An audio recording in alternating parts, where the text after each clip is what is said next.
This is literally the worst part, is trying to get this in the freaking hole.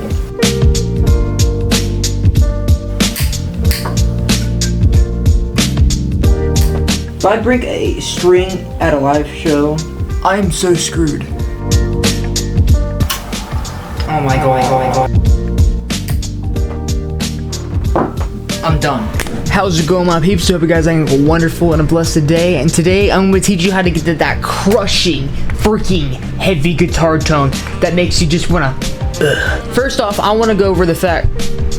Hello? Know what you're playing through and how you're recording and going about recording. The factors are going to determine on what strings you're playing, what guitar, what interface, what computer, because your input sound is also going to determine your post sound after you written and record your guitars, right? I mean, that makes the most sense to me. I've chosen this guitar. It's not a baritone, it's just a regular 6-string guitar tuned to drop F. And as you see in the beginning of the video, I restrung the guitar and your skills. I mean, that's also going to determine the factor of how your tone sounds. Also, another thing that's going to determine your sound is the picks you use. And what I like doing, I like to record heavy stuff, so I like to use a really heavy gauge of a pick to get those freaking hard chugs, because I play freaking hard. This is a Harley Benson 1.50 millimeter. It's pretty thick.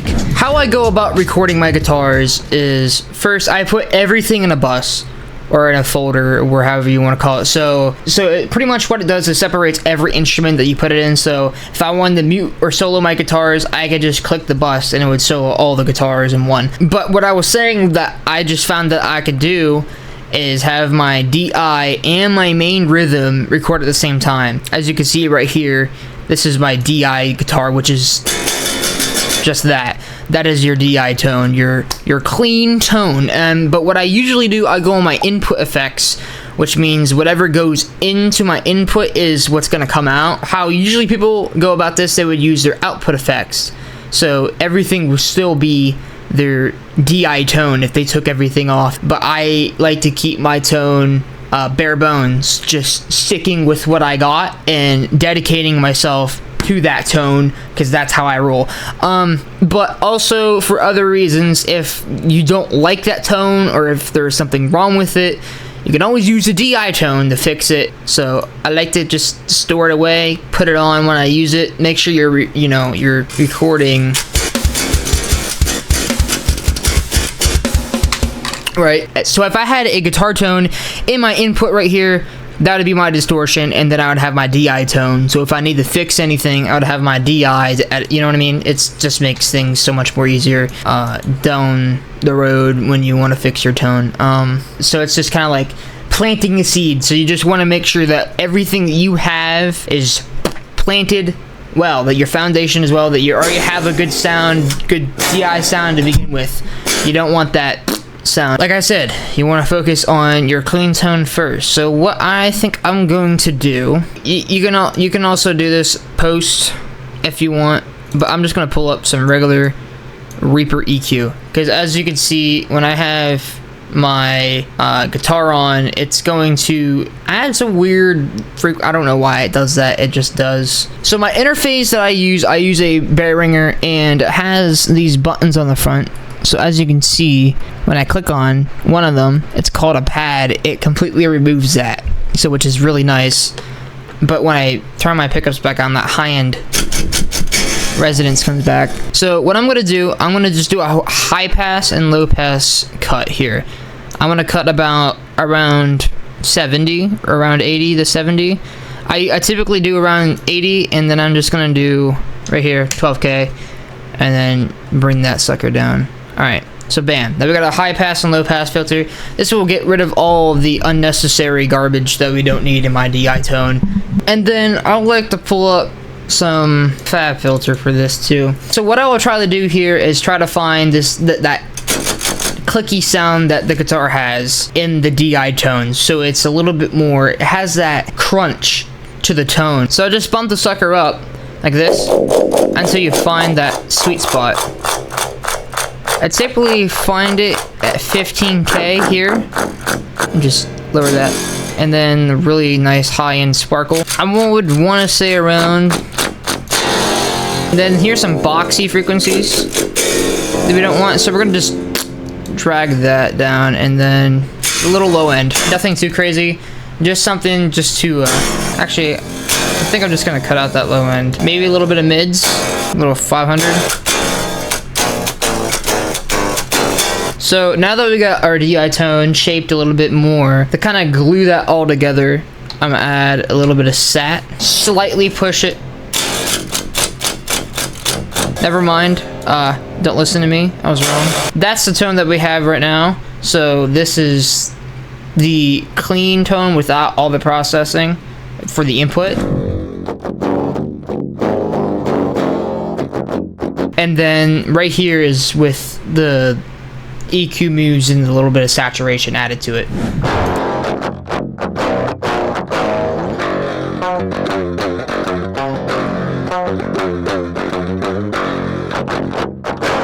I want it to be a little bit more punchy, clicky, snappy, and adding those EQ moves and that little bit of saturation completely helps. Which we're gonna do here, we're gonna pull up, I would highly recommend, there's some many ways to make a really nice heavy guitar tone, and neutral DSP is one of them. There's also a bunch of other ones like Guitar Hub or whatever. I never used them before, but I think they're a pretty good tone, and there's a few other ones, and yes, some of them do cost money, but trust me, it is worth buying. But I know for sure that neutral DSP is probably one of the best ones to get. You can also get a 2-week trial, a free day trial for one of their amps if you want to go get it. Mixed Wave as well is also another one I would also recommend. That one's pretty good, but I think I would prefer the neutral because that's what I use. So I'm gonna come over here, come on, neutral DSP. So I'm gonna just up my gate here a little bit.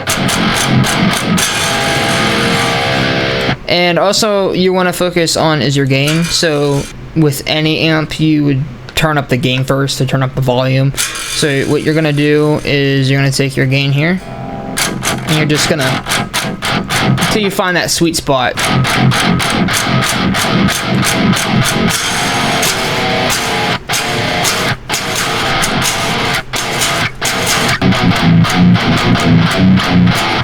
I'm gonna go back on my EQ real quick, and I'm just gonna lower the gain. You might sometimes have to go back and redo it to see what sounds good. But anyways, like I said, you just want to mess with the gain knob.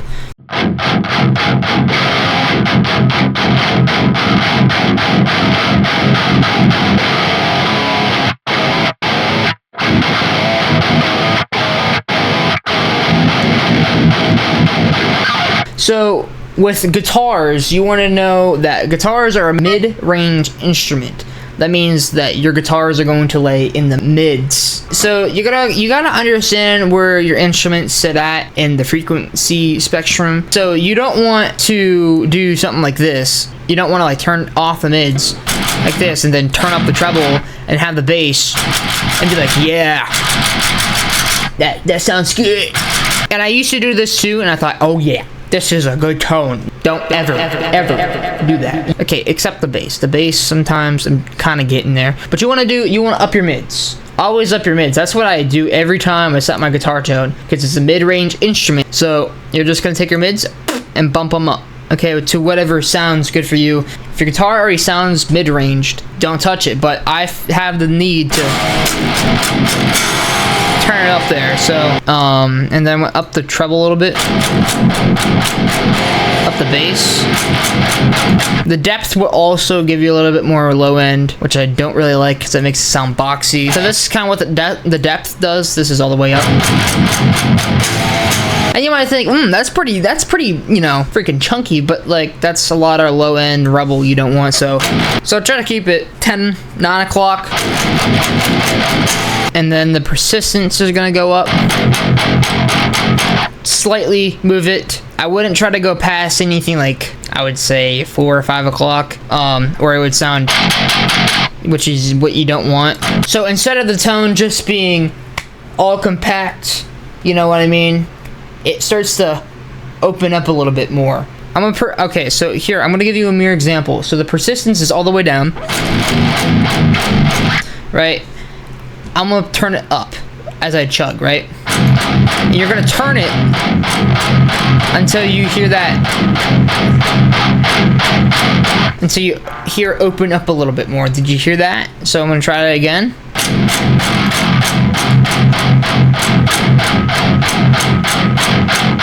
As you can see, it kind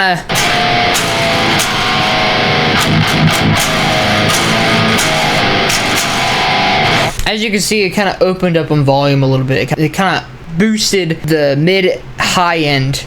So now you got your master, which is like volume, and then you got your output volume. Here, set my master at a good volume, up my input just slightly.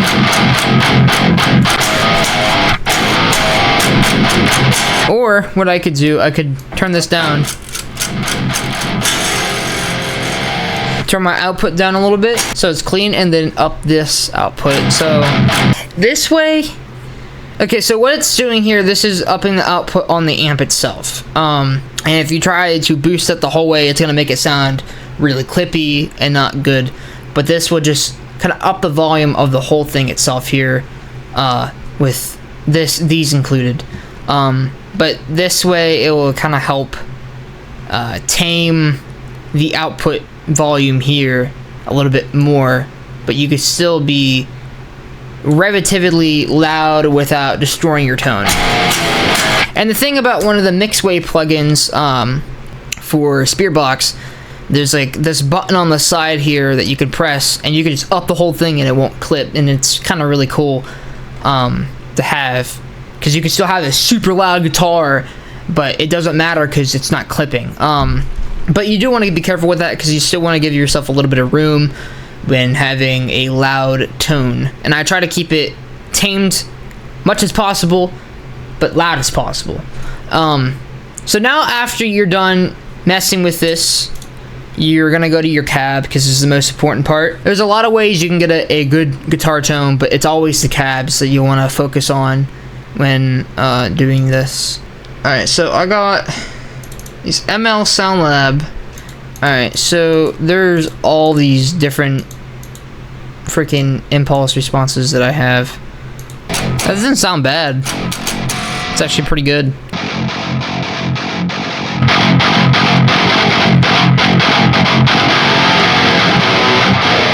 Okay, so I think I'm gonna stick with my personal here. Just kind of tame it a little bit, because I do see that it adds a little bit more character to it, and a little bit more definition, or dynamics, or whatever. So now that I got my DI tone figured out, here's a little old trick to get a nice heavy tone.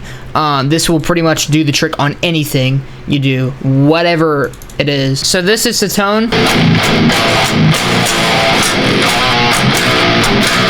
but put it overdrive. Alright, watch this.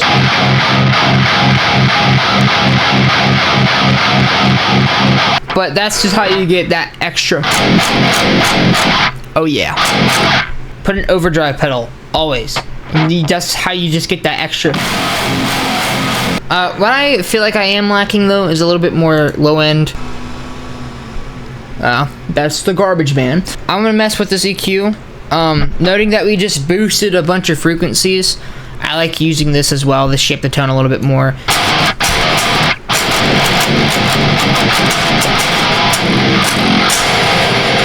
Alrighty, I think we have our tone set to where I want it. This is what it sounds like right now.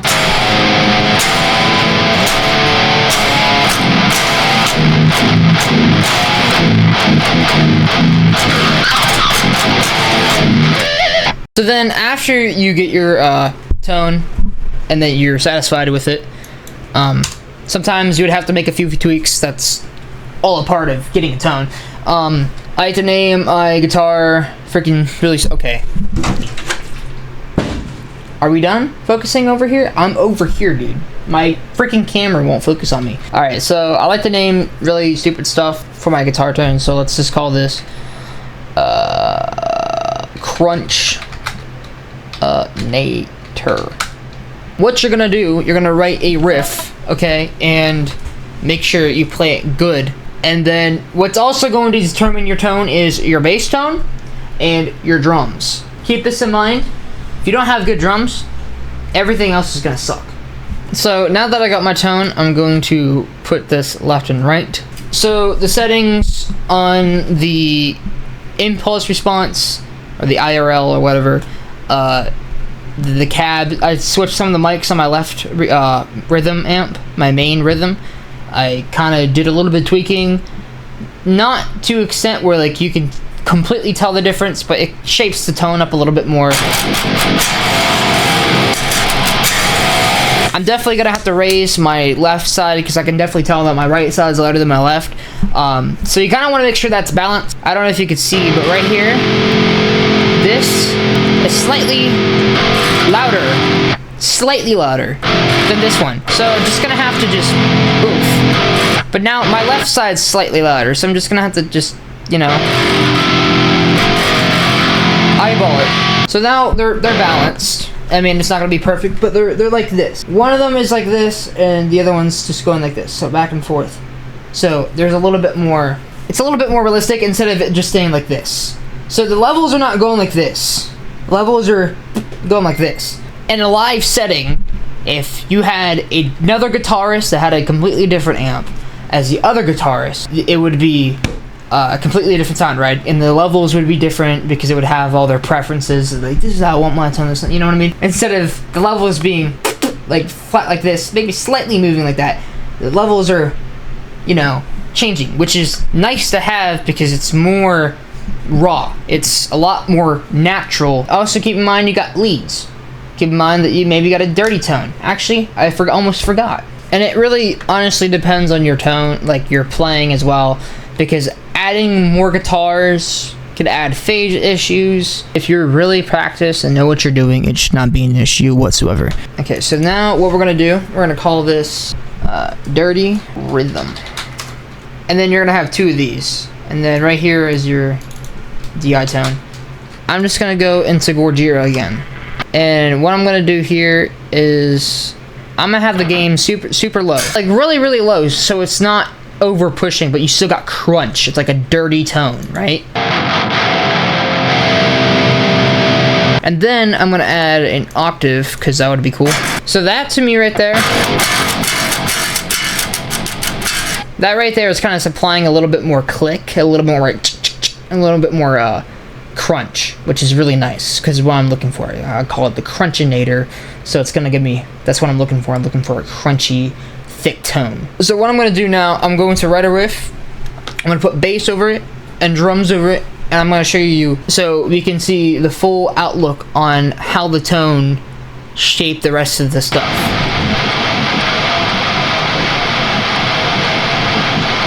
Freaking smashing. That is crushing. That is such a crushing tone. It just makes you want to. Oh my goodness, it's so good. So as you can see, I soloed all my DI tones. So if I need to go back and redo my guitars, which I really hope not, I can go back here.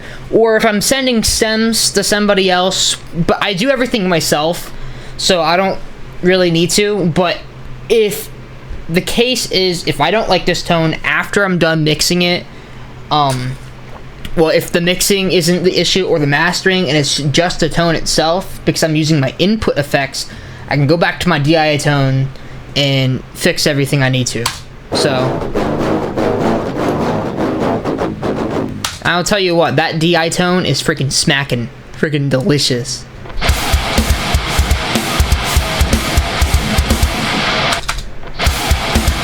And then what we'll do here, that we got the drum beat down, I gotta just start on the new measure here, so I should start. And then, I forgot a kick there.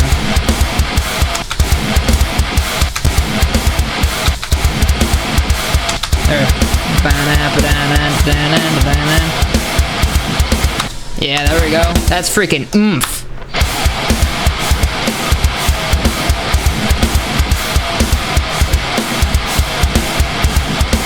Oh yeah, okay. Sometimes I like an extra little oomph. I have a completely different drum set here. I just like the snare on this thing because, I mean, come on, dude.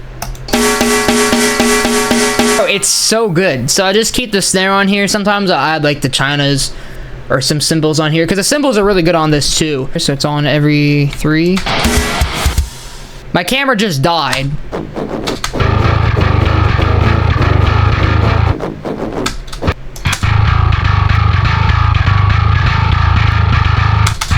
There we go.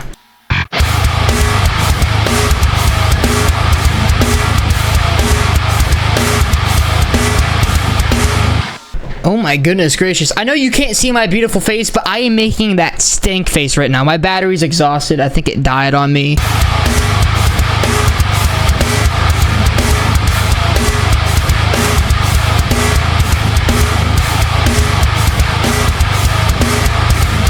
I freaking told you guys, you have to have smashing freaking drums to do this in order to achieve this tone. Okay, so we went from this tone right here to this right here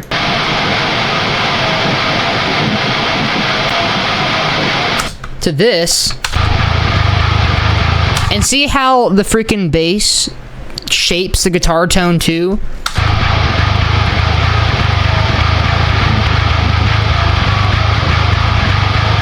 And also, let me show you a mere example right here. Okay, I'm gonna pull up an EQ. Alright, this is bass over here, and this is guitar. So see how the low end here on your guitars are hitting 117. And your bass is gonna probably hit lower. It's hitting 90 hertz. So that's why I did this low cut filter around 80 hertz. I probably should cut it to 90. In that case, what that's gonna do, it's gonna give it more room for your bass, actually shaping your guitar tone better. But yeah, dude, this is freaking smashing, dude. Oh yeah, and we went from this after the drums.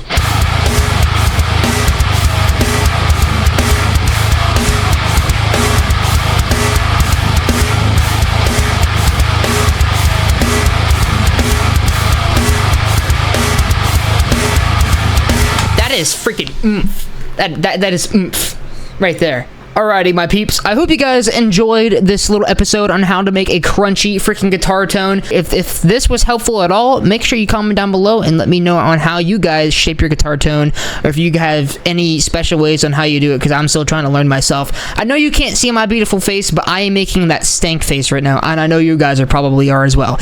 Like, anyways, my peeps, I'll see you guys in the next one, and like always, I'll be back.